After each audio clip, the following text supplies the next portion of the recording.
इसे तरह एक बच्चा है, छोटा जिहा बच्चा है, 8-10 साल का बच्चा जिद कर लईए अबू जान अज मैं रोजा रखना ही रखना है, हर सूरत रखना है। मैं रोज वेना साडा फलाना हमसाया, मैं शाम नूं उन्हां दे घर अंदर जाना, वो रोजा रखते ने ते उन्हां दा दस्तरखान सारे दा सारा भरिया हुंदा है। किते खरबूजा पिया है, किते केला पिया है, किते सेब पिया है। अबू जान अज मैं रोजा रखना है, जिद करके मां ने समझाया, लेकिन इस बच्चे ने जिद करके रमजान दी खुशी अंदर, अफतारी दी खुशी अंदर रोजा रख लिया।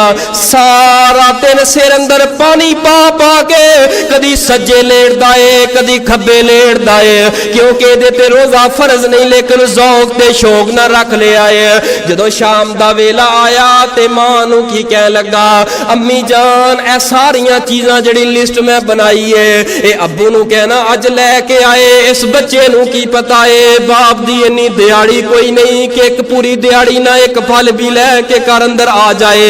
इस बच्चे ने जिस वक्त रुका दिता है, उन मां दी ममता है, मां भी नहीं कह सकती पुत्र नहीं नहीं, पुत्र ने ते रोजा रखे आए और बचपन दे अंदर रोजा भी जिंदगी अंदर पहली मर्तबा रखे आए। इस मां ने फोन ते कॉल करके अपने सिर दे ताज नूं कहा, ऐ मेरे सिर दे ताज तुहाडा बेटा अज जिद कर रहा, अफतारी अंदर फला फला चीज मंग रहा है। क्यों मंग रहा है? दूसरे दे दस्तरखान ते वेख के आया। इस बच्चे नूं ते पता कोई नहीं घर दे हालात की ने।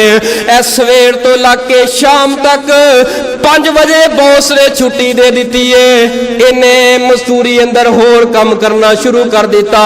बॉस अगे गुजारिश की है 2 घंटे मेरे को वध कम करा लेवो, अफतारी तो 10 मिनट पहले छुट्टी दे देवो ताकि पैसे ज्यादा मिल जाएंगे, मैं अपने बच्चे वास्ते अफतारी दा सामान ले जावांगा। ज्यादा कम कीता है, शाम दा वेला होया, बॉस कह लगा तेनू दिहाड़ी अज नहीं मिलेगी, बैंक बंद हो गए ने, अज नहीं मिलेगी। ये टुटिया होया दिल लैके वापस आ गया। बाजार अंदर आया है ते बाजार अंदर वेंदा है, वन सवन्ने फल पे ने, लेकिन जेब इजाजत नहीं दे रही ते कर भी नहीं जा रहा।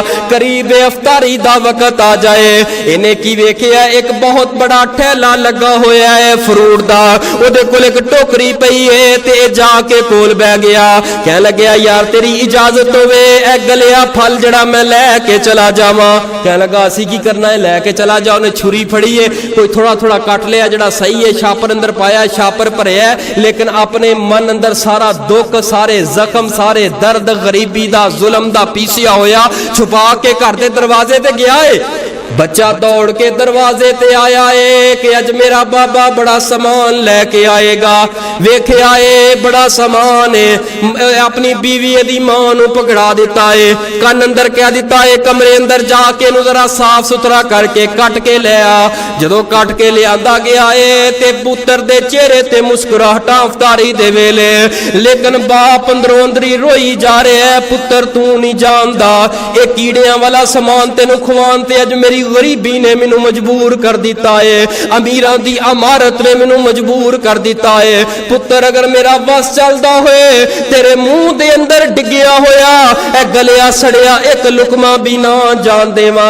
सोनिया रमजान अंदर रहम करया जे, सख्ती ना करया जे। ओ किन्ने जालिम ने, किन्ने जालिम ने पूरा साल इंतजार करदे ने, रमजान आएगा साडा रमजान लगेगा, सार चीज दा रेट थले वे, रमजान आ गया उत्ते कर दिता है। ना ना ना ये कम कुराड़ा वाले ने, मुसलमाना वाले कम कोई ने।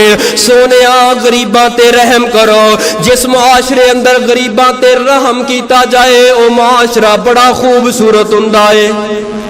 उस मुआशरे चो हुसन चला जाता है जिस मुआशरे अंदर अल्लाह रब सारियां नूं अमीर कर दिंदा, कोई किसी दे आखे लगदा, कोई किसी दी गल मनदा। ए गरीब रब ने रखे है, कुछ अमीर ने कुछ गरीब ने गरीबां नूं अमीरां दे ताबे कर दिता है। एदा मतलब ये नहीं कि उहदे ते जुल्म ते ज़ियादतियां करदा रहे। सोनिया ना ना ना, किसे गरीब ते किसे मस्कीन ते किसे यतीम नूं ना झिड़क पए।